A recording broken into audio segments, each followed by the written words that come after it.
Encontré a mi esposa en nuestra cama con mi mejor amigo mientras nuestros hijos dormían en la habitación de al lado. 18 años de matrimonio se desmoronaron en un instante cuando abrí la puerta de nuestra recámara y los encontré juntos. Mientras mis hijos dormían a pocos metros, mi esposa y mi mejor amigo destrozaban los cimientos de nuestra familia. Si quieres más historias reales que te harán reflexionar sobre la familia y las consecuencias de nuestras decisiones, dale like a este video, suscríbete al canal y activa las notificaciones. Mi nombre es Antonio Vega y nunca imaginé que estaría compartiendo esta historia con ustedes. Pero tal vez mi experiencia ayude a otros que están pasando por algo similar. Les hablo desde Morelia, Michoacán, esa ciudad colonial de calles empedradas y edificios de cantera rosa donde construí mi vida, mi familia y donde todo lo que creía sólido se derrumbó en una sola noche. Conocí a Elena durante la universidad. Yo estudiaba arquitectura y ella comunicación. Nos encontramos en una kermés organizada para recaudar fondos para los damnificados del terremoto del 85. Ella vendía chiles rellenos preparados por su madre, yo estaba ayudando a montar los puestos. Cuando nuestras miradas se cruzaron, sentí algo que nunca había experimentado antes. Suena a cliché, lo sé, pero así fue. Nos casamos 3 años después, en la Catedral de Morelia. Fue una boda tradicional, con mariachis tocando las mañanitas al amanecer frente a su casa, misa solemne, y un banquete con carnitas y corundas en la hacienda de mis tíos en las afueras de la ciudad. Éramos jóvenes, estábamos enamorados y el futuro parecía brillante. Los primeros años fueron de lucha, como para cualquier matrimonio joven. Alquilamos un pequeño departamento cerca del centro. Yo comenzaba mi carrera en un despacho de arquitectos. Elena trabajaba en una agencia de publicidad local. Ahorrábamos cada peso pensando en comprar nuestra propia casa algún día. Nuestro primer hijo, Daniel, llegó 5 años después de la boda. Luego vino Mariana. Para entonces, yo ya había establecido mi propio despacho de arquitectura especializado en restauración de edificios históricos, un nicho perfecto en una ciudad patrimonio como Morelia. Elena había dejado su trabajo para dedicarse a los niños, aunque mantenía algunos clientes a los que asesoraba desde casa. Compramos una casa en el fraccionamiento Las Américas, con un pequeño jardín donde los niños podían jugar. Los domingos íbamos a misa en la catedral y después paseábamos por el centro, comiendo gazpacho moreliano o nieve de pasta en el Portal de Hidalgo. Visitábamos a nuestros padres regularmente. Celebrábamos todas las tradiciones, posadas en Navidad, altar de muertos en noviembre, la procesión del Domingo de Ramos. Teníamos una vida que muchos envidiarían. Claro que había problemas, como en cualquier matrimonio. Discutíamos por dinero, por la educación de los niños, por el tiempo que yo dedicaba al trabajo. A veces sentía que Elena estaba insatisfecha, que echaba de menos su carrera. Intenté ser comprensivo, la animé a tomar proyectos freelance, incluso contraté una muchacha para que la ayudara con la casa y los niños. Hace 3 años, Elena comenzó a cambiar. Primero fueron cosas pequeñas, se inscribió en un gimnasio, renovó su guardarropa, cambió su corte de pelo. Me alegré por ella, pensé que estaba reencontrándose consigo misma. Luego vinieron cambios más significativos, salidas frecuentes con amigas, un nuevo teléfono que siempre llevaba consigo, contraseñas cambiadas en sus redes sociales. Debí haber visto las señales, pero estaba demasiado ocupado con un proyecto importante, la restauración del Teatro Ocampo, un edificio histórico en el centro de Morelia. Era el contrato más grande que mi despacho había conseguido, una oportunidad para consolidarme profesionalmente. Pasaba días enteros en la obra, llegaba tarde a casa, a veces trabajaba los fines de semana. Fue durante este tiempo cuando Ricardo entró en nuestras vidas. Era un viejo amigo de la universidad que había regresado a Morelia después de años trabajando en la Ciudad de México. Nos reconectamos y pronto se convirtió en una presencia constante. Venía a cenar a casa, llevaba a los niños al parque cuando yo no podía, incluso empezó a ayudar a Elena con algunos de sus proyectos de diseño. Le agradecí su amistad, su apoyo a mi familia mientras yo estaba tan ocupado. Qué ironía, ¿verdad? Le estaba agradecido al hombre que destruiría mi matrimonio.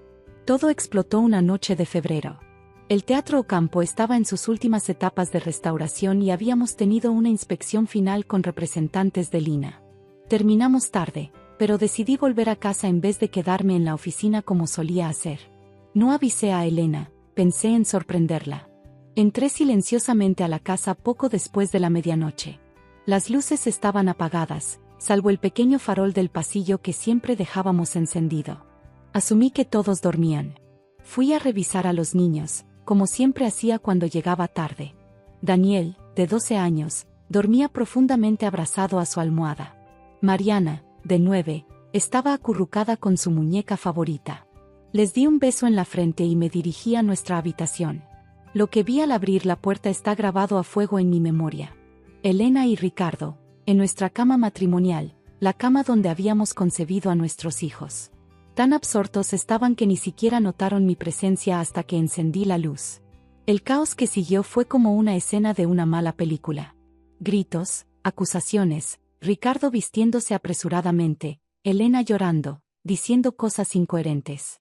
Los niños se despertaron asustados. Daniel, siempre protector, se quedó en la puerta de la habitación de Mariana, impidiéndole ver lo que sucedía. Esa noche cambió nuestras vidas para siempre.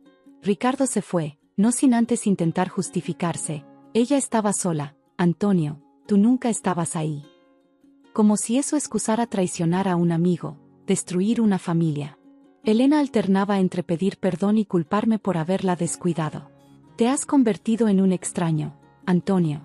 Hace meses que no tenemos una conversación real, que no me tocas, que no me ves realmente. En medio de mi furia y dolor, recuerdo mirar a Daniel parado en el pasillo, sus ojos llenos de confusión y miedo. Fue su presencia lo que me impidió hacer o decir algo de lo que me arrepentiría para siempre. Por mis hijos, necesitaba mantener algo de dignidad, de control. Vete a la recámara de invitados, le dije a Elena cuando logré calmarme. Mañana hablaremos. Pero, ¿qué se puede decir después de algo así? ¿Cómo reconstruyes la confianza cuando has sido tan profundamente traicionada? Los días y semanas siguientes transcurrieron en una especie de nebulosa. Les explicamos a los niños que mamá y papá estaban pasando por un momento difícil, que necesitábamos tiempo para resolver nuestros problemas. Elena se instaló en el cuarto de invitados mientras decidíamos qué hacer. Asistimos a terapia de pareja, más por los niños que por verdadera esperanza de reconciliación.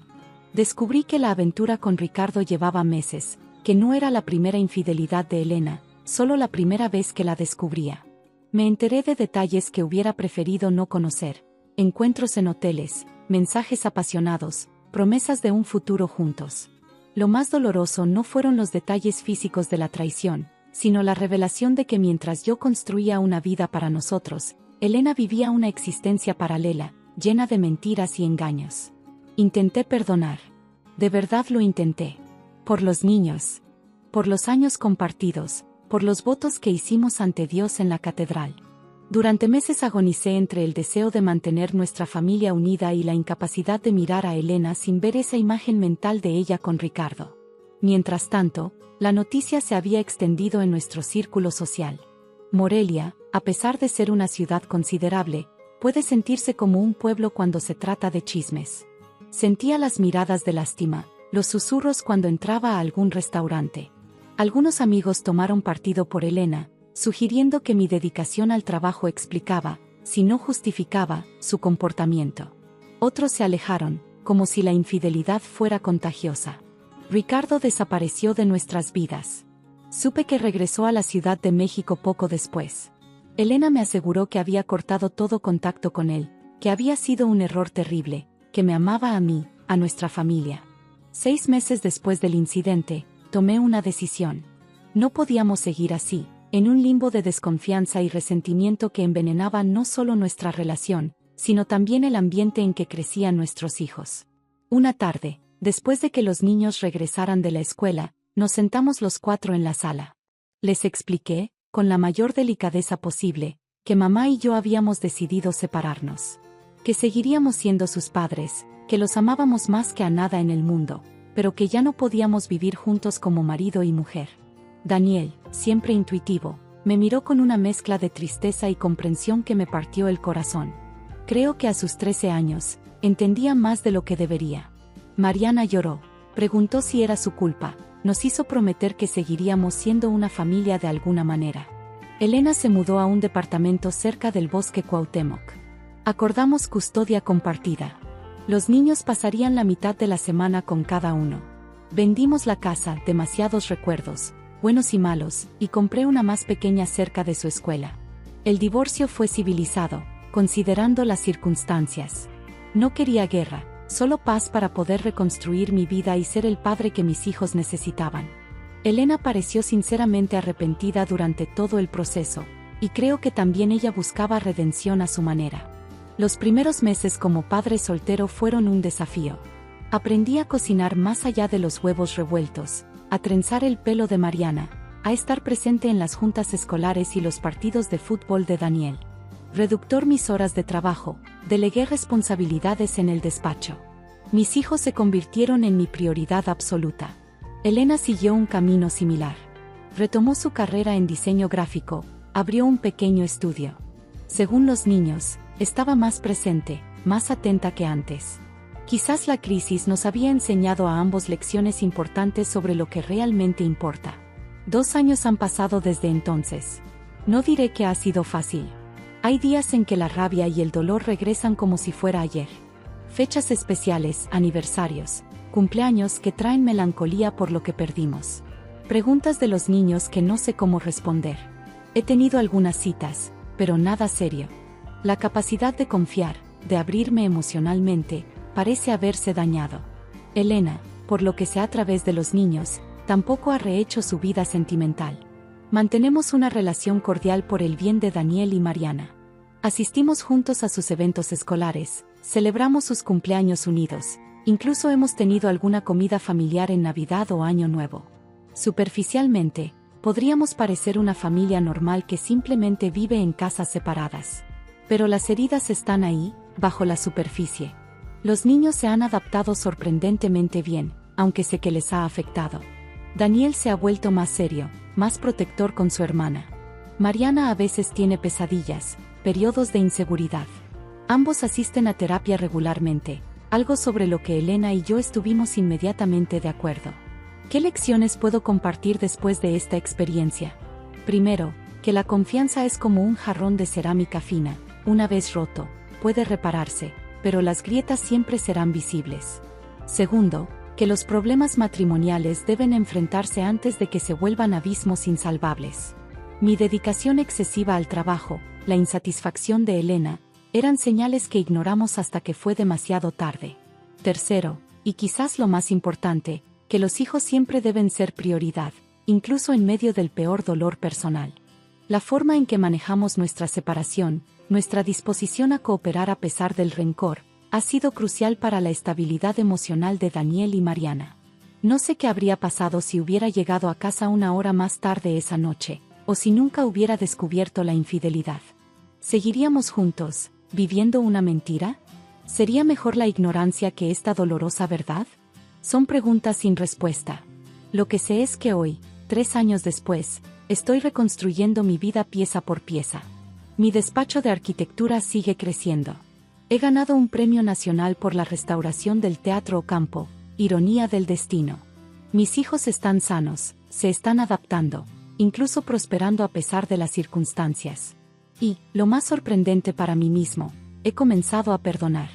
No por Elena, sino por mí. Porque el rencor es un veneno que uno mismo bebe esperando que dañe al otro. Porque mis hijos merecen un padre en paz, no consumido por la amargura. No sé si alguna vez volveré a confiar plenamente en alguien. No sé si las imágenes de esa noche dejarán de atormentarme completamente. Pero sé que la vida sigue, que hay alegría después del dolor, que somos más fuertes de lo que creemos. Si algo quisiera que se llevaran de mi historia es esto: cuiden su matrimonio antes de que sea tarde. Hablen, escuchen, presten atención a las señales de distanciamiento. Y si, a pesar de todo, enfrentan una traición como la mía, recuerden que es posible sobrevivir, reconstruir, incluso encontrar una nueva forma de felicidad en medio de las ruinas de lo que una vez fue. Desde Morelia, desde este corazón roto pero en proceso de sanación, les agradezco por escuchar mi historia. Si esta historia te resonó de alguna manera, compártela con alguien que pueda estar pasando por una situación similar. A veces, saber que no estamos solos en el dolor puede ser el primer paso hacia la sanación. Déjame un comentario contando tu experiencia o qué consejo darías a alguien que está enfrentando una infidelidad. Y no olvides suscribirte para más historias reales que nos ayudan a reflexionar sobre la familia, el perdón y la reconstrucción personal. Nunca olvidaré la mirada en los ojos de mi abuela cuando nos reunió a todos ese día. Les he dejado la hacienda por igual a los 5, dijo con voz temblorosa.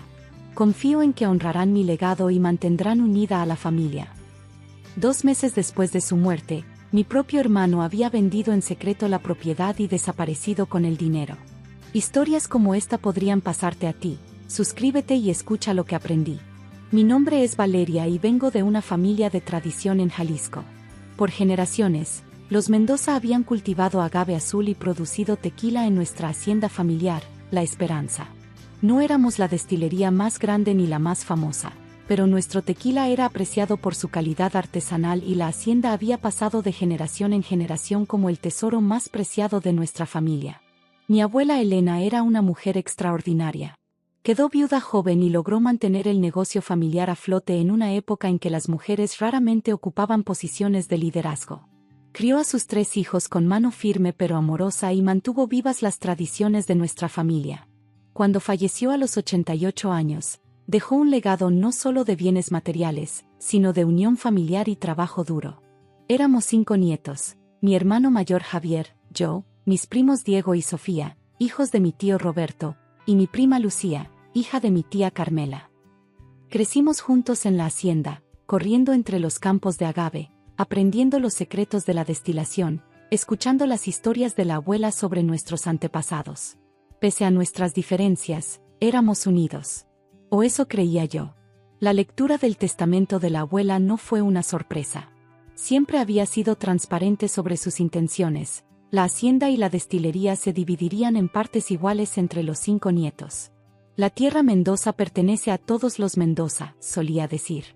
Sin embargo, había una condición: debíamos mantener la propiedad y el negocio unidos por al menos 10 años antes de poder vender nuestra parte. Era su manera de asegurarse que intentáramos trabajar juntos antes de dividir el patrimonio familiar. Los primeros meses tras su muerte fueron difíciles pero esperanzadores. Establecimos un consejo familiar donde todos teníamos voz. Javier, con su título en Administración de Empresas, se convirtió en nuestro líder natural. Diego, que había estudiado agricultura, supervisaba los campos de agave. Sofía, siempre buena con los números, llevaba la contabilidad.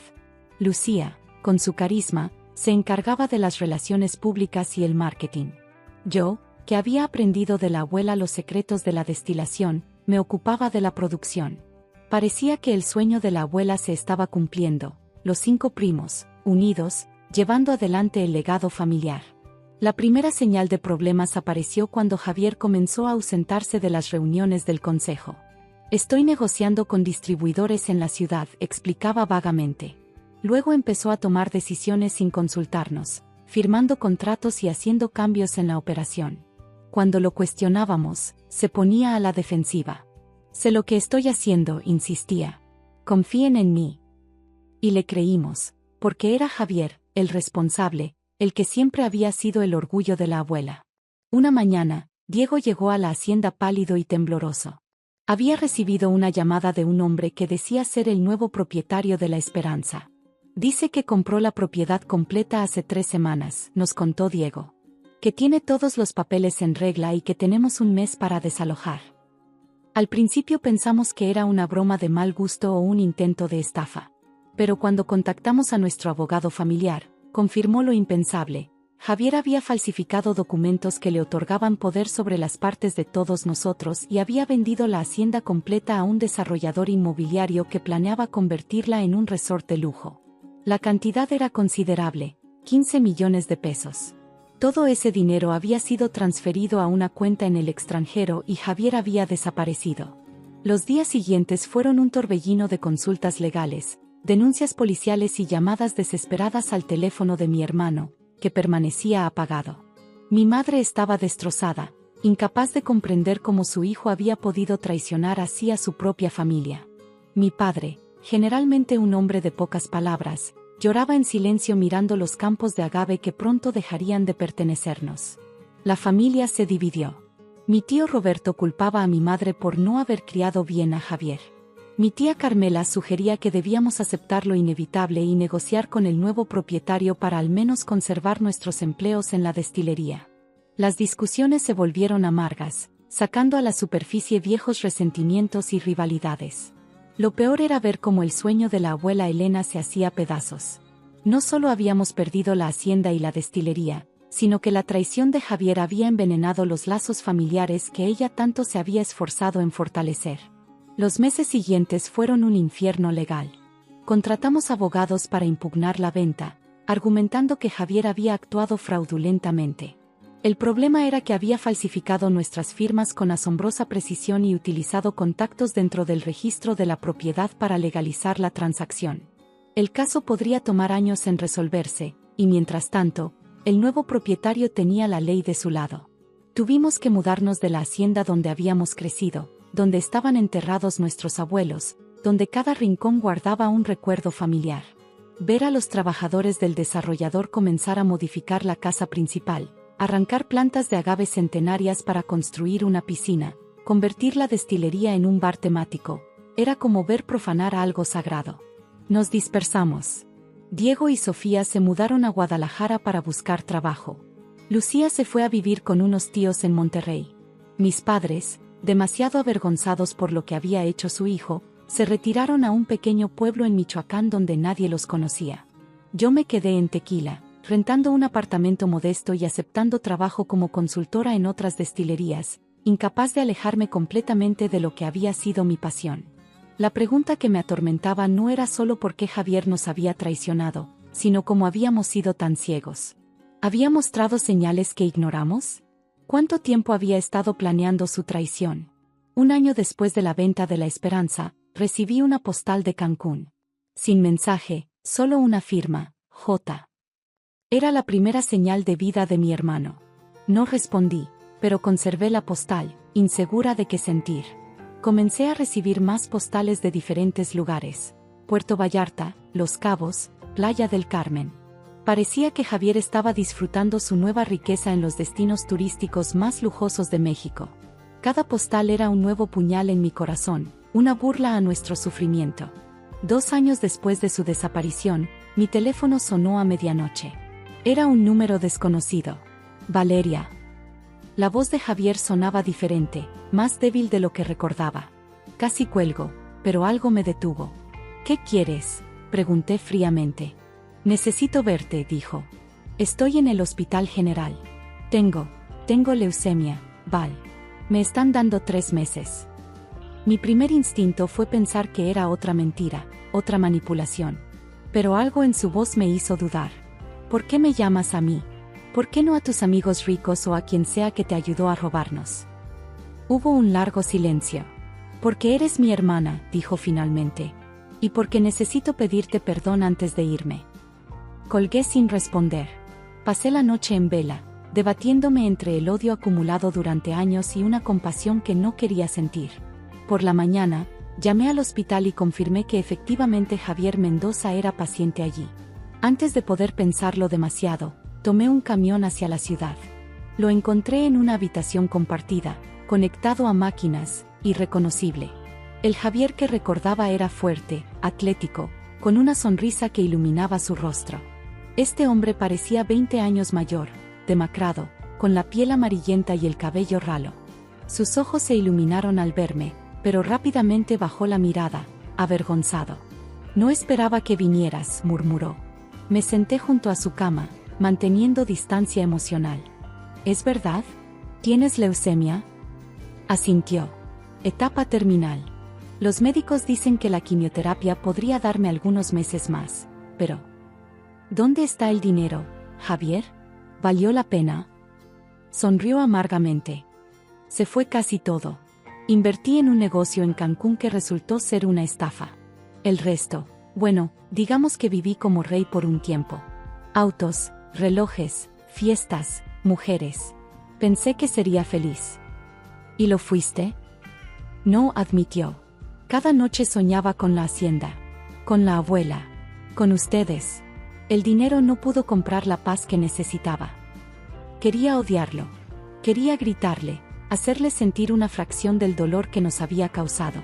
Pero viéndolo allí, reducido a una sombra de sí mismo, solo sentí un profundo vacío. ¿Por qué, Javier? ¿Por qué nos hiciste esto? Cerró los ojos un momento, como reuniendo fuerzas. Siempre me sentí inferior, Val. Tú eras la favorita de la abuela, la que realmente entendía la destilación. Diego era mejor que yo en los campos. Sofía era más inteligente. Lucía más carismática. Yo solo era el que intentaba mantener todo en orden. Creí que merecía más. La abuela nos dejó partes iguales. Eras uno de nosotros. Lo sé. Ahora lo sé. Pero entonces, me convencí de que estaba tomando lo que merecía. Y luego fue demasiado tarde para echarse atrás. Hablamos durante horas. Me contó todo, cómo había conocido a un abogado corrupto que le ayudó con las falsificaciones, cómo había contactado en secreto al desarrollador meses antes de la muerte de la abuela, cómo había planificado cada detalle de su escape. No pedí disculpas ni por un momento. Reconocía el mal que había hecho, la familia que había destruido, el legado que había traicionado. Y aunque una parte de mí quería creer que su arrepentimiento era sincero, otra parte se preguntaba si solo estaba buscando consuelo ante la cercanía de la muerte. Antes de irme, me dio una llave y una dirección. Es una caja de seguridad, explicó. Allí está todo, los documentos originales de la hacienda, pruebas de cómo falsifiqué las firmas, los nombres de quienes me ayudaron. Y hay algo más, casi 2 millones de pesos. Es todo lo que me queda. No compensará lo que hice, pero quizás ayude a la familia de alguna manera. Lo miré con escepticismo. ¿Por qué me das esto ahora? Porque estoy muriendo, Val. Y porque quiero irme sabiendo que al menos intenté reparar algo del daño que causé. No prometí nada. Tomé la llave y me fui, insegura de qué haría con ella o si debía creer en su repentina redención. Esa noche, llamé a mis primos por primera vez en meses. Les conté sobre Javier, sobre la caja de seguridad, sobre su confesión. Las reacciones fueron mixtas. Diego quería usar la evidencia para reabrir el caso legal. Sofía quería dividir el dinero y seguir adelante. Lucía sugirió donar todo a la caridad. ¿Y tú qué piensas, Val?, preguntó finalmente Diego. Creo que deberíamos reunirnos, respondí. En persona. Como familia. Como lo hubiera querido la abuela. Nos encontramos en un restaurante en Guadalajara.